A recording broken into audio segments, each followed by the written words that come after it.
Talk 97.3.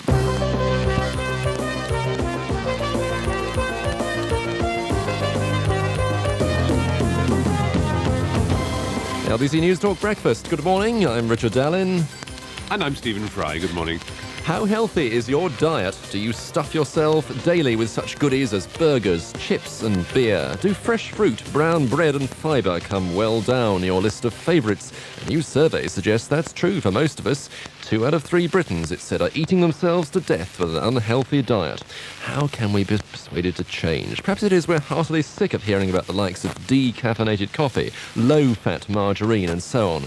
Give us the real thing, we say. Yes, that's right. My diet seems to be exclusively fingernails at the moment. But I've myself been through a series of diets and my weight started to go up, as men's do, and when they get into their late 20s and your metabolism seems to change. Our change of life, Richard, I suppose we should call it. And the latest kick I went on to was called Fit for Life, where the great scam is you only eat fruit in the morning, and then after lunch, you're only allowed to combine your food in a certain way. You're not allowed to mix carbohydrates and proteins. So you can have, say, a steak, no problem with that, but with a salad, no potatoes, because they're carbohydrate. Or you can have a sandwich, as long as it doesn't have any meat or egg or cheese in it, which are proteinous. So you can have an avocado and cucumber salad, for instance. You can eat as much of that as you like, as long as you don't mix them up. And I tried that for a couple of weeks, and it certainly lets the bowels flow freely. But apart from that, I couldn't see what else it did particularly. It's, in fact, an old diet that John Mills used to be on, called the hay diet, and that's what it's based on.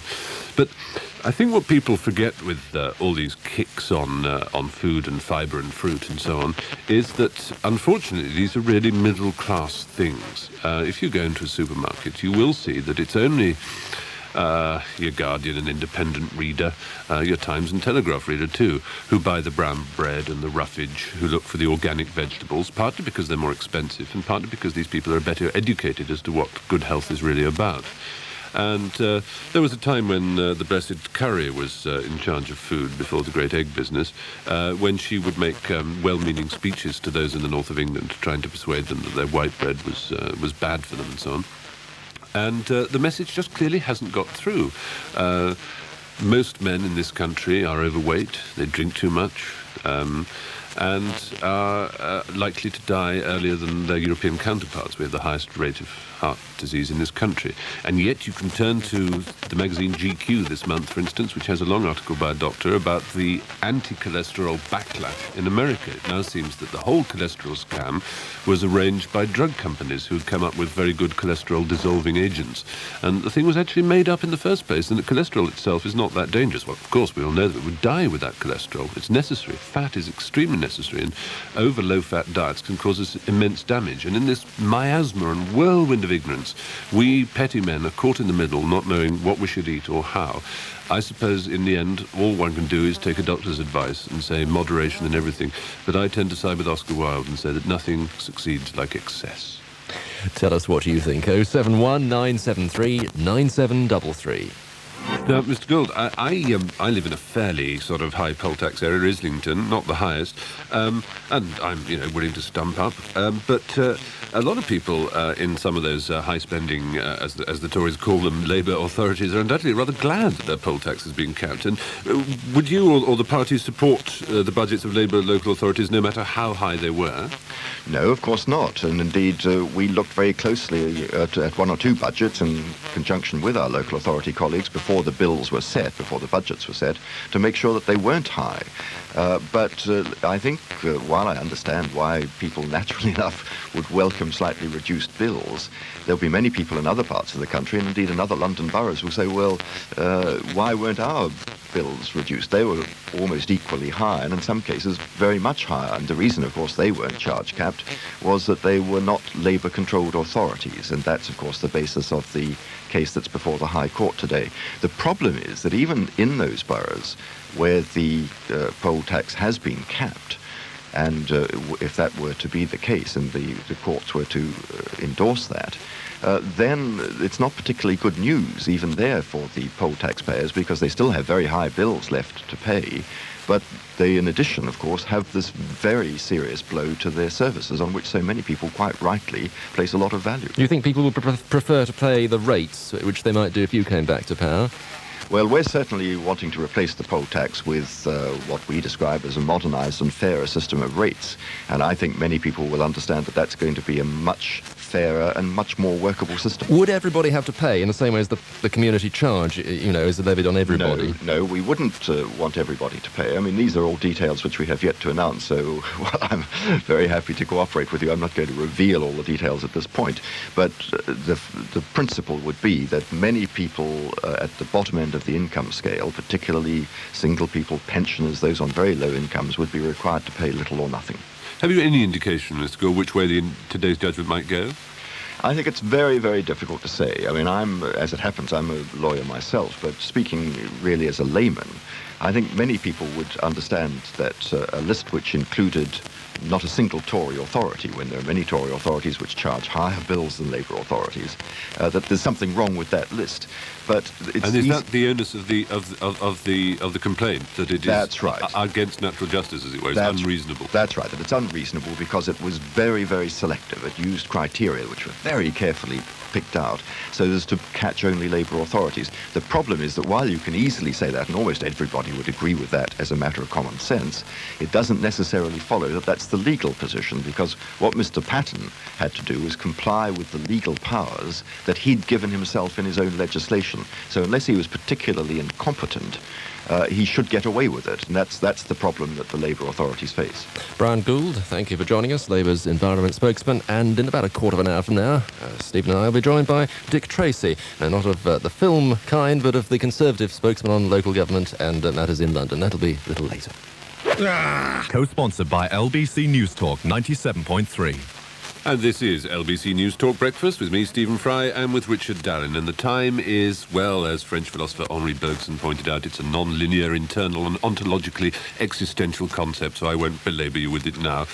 Well, according to the Ministry of Defence, the latest bomb to explode in West Germany hurt nobody. Even so, if, as it's being assumed, it was planted by the IRA, it may have done considerable damage to the morale of servicemen and women there.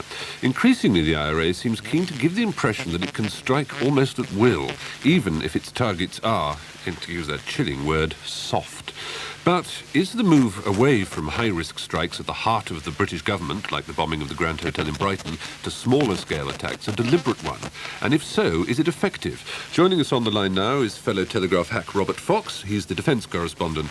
Good morning, Robert. Good morning, Stephen. Do you discern some kind of pattern in what the IRA has been doing recently? I think, unfortunately, there really is a hell of a pattern.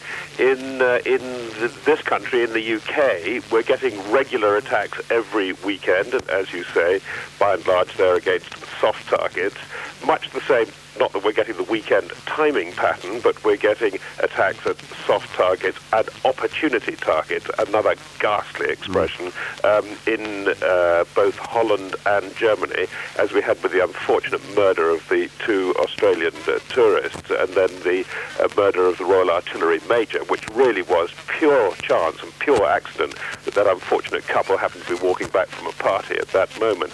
I think they're spreading themselves out, but I think that is the problem for the armed services and the MOD. We're now realising in the modern age of glasnost and peace all over Europe that actually they've got much too much property and much too much property and facilities to guard. And they don't seem to mind if they don't actually kill anybody, because, I mean, this latest attack merely caused damage, didn't it? That's right. I think it's a crumb of comfort, but very cold comfort. I think there's very good evidence that the fringes of the IRA, active service units, so-called, are out of control. There's very little political sense in what they're doing. And take this establishment yesterday. It's Pied Piper country by the Weser deep and wide, where regularly, every autumn and almost every spring as well, the Royal Engineers go through a ritual. It's rather like a rain dance of showing how you cross the Weser to combat the mighty red armoured thrust of the Warsaw Pact forces. Well, actually, there's very, very little point of in doing that now, because if the Soviet forces and their allies are so minded to do this kind of thing, you would probably have a warning time. They used to say it'd be a matter of hours, then it's a matter of days, but now, seriously, people think that if the East European forces wanted to do this, the warning time would be a matter of years. So there is a problem as to what should be done to protect these people. In which case, a Pied Piper might not be a bad idea with that kind of lead time. But is the military happy with the quality of intelligence that is being brought to them by the mixture of police and special anti-terrorist squads? My understanding that is the real problem. The fact that they're going for soft targets shows that effective first aid measures have been taken, and by golly, they are costly. I went to a quite ordinary camp somewhere in the middle of England the other day, and the amount of electronic stuff to keep people out of bases is really fantastic. The bill has gone to billions of pounds. But the problem is they are not catching the people, and it does seem to be a problem of not only of getting police and people on the ground, but actually intelligence. And there do appear to have been intelligence leaks, but there is also, there are too many forces involved in this. No fewer than 5 different agencies, including the intelligence agencies and the special branch, in this country alone. And so the information often doesn't get to the soldiers and airmen to protect themselves in time. Robert Fox, nice to talk to you this morning, a defence correspondent of the Daily Telegraph, for which Stephen writes as well, as he reminds us. Time 26 minutes past 7. When the bars and the wind is calm. Philip Eden, LBC Newstalk 97.3.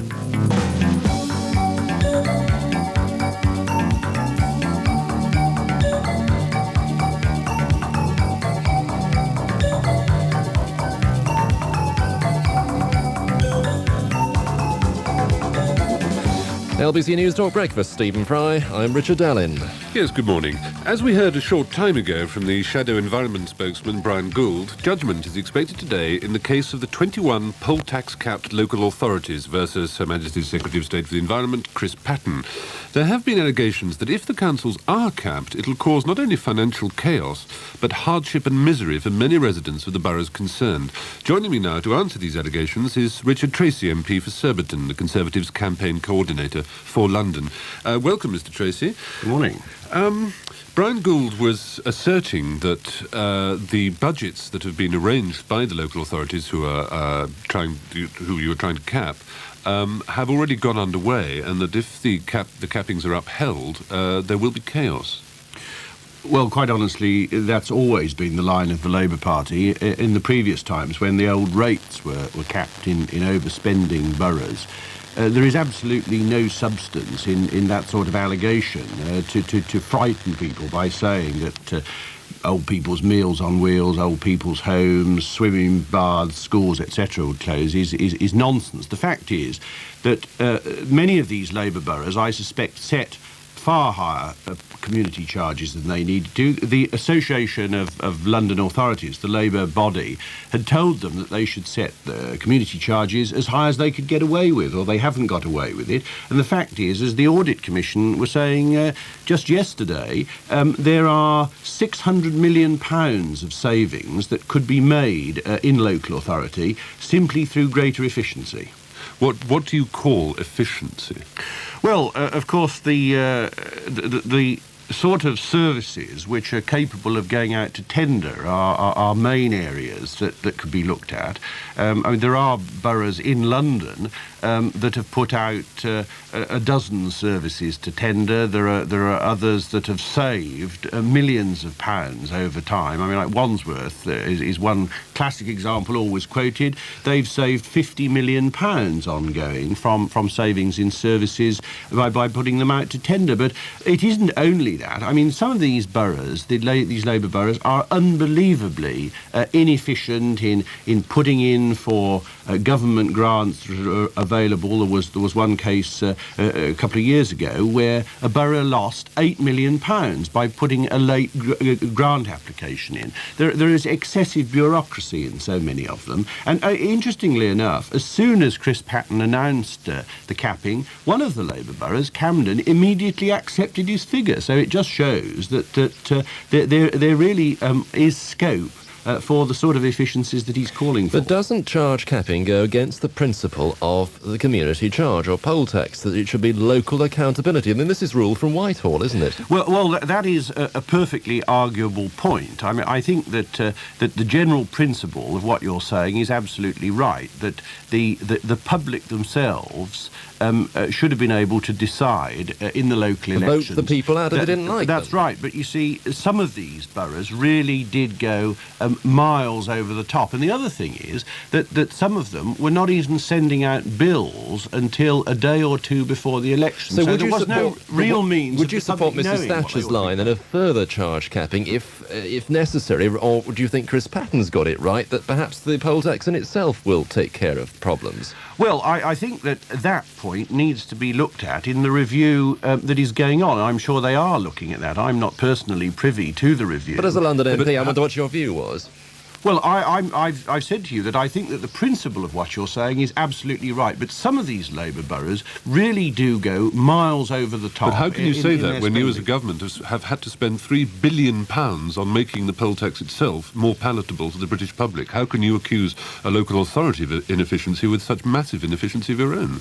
Well, you're saying that we have had to spend $3 billion. We haven't had to spend $3 billion at all. I mean, that's the figure that's being put out by the media as to the sort of sum that is needed to take up the overspending which has gone on. The government talked about a total spend from local authority, from made up of the government grant side and the locally collected community charge, of 32 billion pounds. The local authorities' bills in total have come to 35 billion, and of course this results in a massive strain on the economy. So the government has felt, as has been explained very fully by Chris Patten and by other ministers, that they cannot allow these local authorities to go on overspending at the rate they have, because, as the Audit Commission has said, and the Audit Commission is an independent body, there are savings that are quite capable of being made.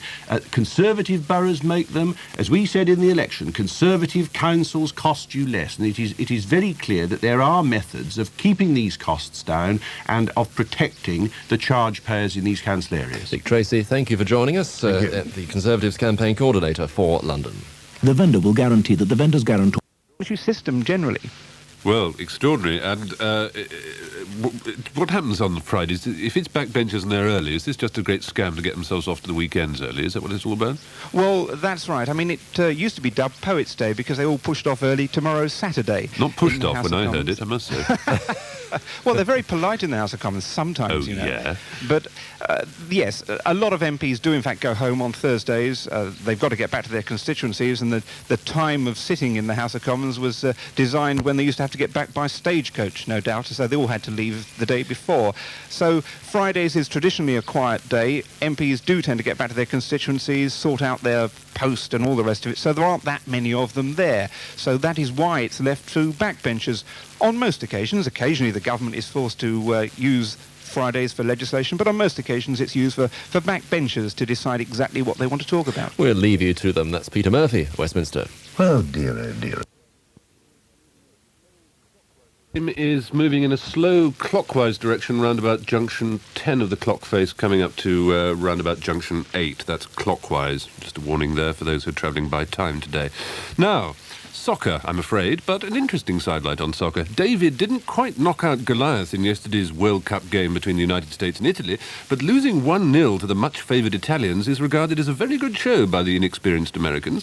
The fact that the USA made it into the final rounds of the tournament for the first time in 40 years was thought to be a timely boost for the 1994 World Cup, which will be staged in the United States. But that's not exactly what Nick Peters discovered over there in Washington. What did I say? Italy's going to be concerned about being able to put the ball in the goal. 2-1-0 victories for the Italians, particularly against us. Yeah, satisfied we can hold our head up in international competition. 1-0 ain't bad. But do you deserve to stage an international competition? Down at the sign of the whale, the answer was definitely no. Nick Peters there in Washington with a slightly less than enthusiastic American soccer fan. He had a good night out, though, didn't he? Oh, a splendid night out. That's the only reason he sent that report. He just wanted to go to a bar. 6 minutes to 8. Way the market would go. Probably sterling would go up because, in fact, that would imply more tightness on money to get the thing down again. I was rather staggered by the gov of the old lady of Threadneedle Street, Robin Lee Pemberton, urging everyone for thrift. It seems to me an incredible impertinence to tell the people of Britain, after years of boom in the 80s, that we've now got to learn thrift, and thrift's going to become fashionable. We're going to get Saatchi & Saatchi to have little adverts saying, nice thrifty jacket, yeah, wildly niggardly tie, what a mean pair of trousers. I mean, what are they talking about? How dare they tell us to be thrifty after all this? I sympathise with what you're saying. They are trying to blame the community for their own mistakes. They have let money supply go wildly wrong for a long, long period of time. Now they're getting the consequences of it, and now, rather than say, we put things wrong, mea culpa, they're saying it's your fault. You must, in fact, change. You must be good guys now and be thrifty. So if you want to bring the Conservative government down, go out to the high street and buy madly. That's the answer, is it? I don't think that's necessarily. They could clobber you in other ways, I suppose, to prevent you being able to afford it, to buy certain things. And how long is the city going to put up with the government playing around with rumours on ERM in order to hike the pound? Is that going to... It's crying wolf, isn't it? A little bit, no, but I think basically what they have got going for them now is a slowdown in the economy, not as fast as they wanted. But of course, the economy, see, is very, very powerful, very, very strong. It's a very good economy. This is the basic point. So that even disastrous management of it makes things not terribly wrong. As soon as they get to be moderately good, in fact, things are going to zoom back in. You're going to get a very strong sterling, and you're going to get much lower inflation, and the stock market is going to go up through the roof. So we really do want to ignore these sort of headline figures. If the wind behind you is strong, it doesn't matter how you steer. Probably that is right. Because you don't want to run in front of the wind, you want to run across it by and large, and that's what they're doing. Yes. Well, government means steering in Latin, guberno, does it not? Yes. There we are. Roger Nightingale, thank you. Chief Economist of Smith & New Court. I can tell you that now the time is exactly, is it not, Stephen? It is exactly. Precisely, in fact. And there's that other question, particularly if you're a man. Would you help a woman in distress, or would you turn the other cheek, lest you might get hurt yourself? It's a very, very difficult one. I'm in no position really to talk about the fear that women experience on a train. One can only guess at it. There was the great acid scare a year or so ago when someone was constantly attacking women's legs with acid. It's a grim business, but I would want to concentrate on a positive side without underplaying the horror of this effort. We all know much ink has been spilt and many hours have been filled by people talking about cases of British people standing by when people collapse in the street, failing to come forward and have a go. But those are very often exceptions that disprove, or some may think, but I think prove a rule, which is that the average Briton is a consummately good egg, and that we do come forward more than people realise, because every time we come forward, it's no longer really news, unless it's a great big have-a-go story, and there have been plenty of those too.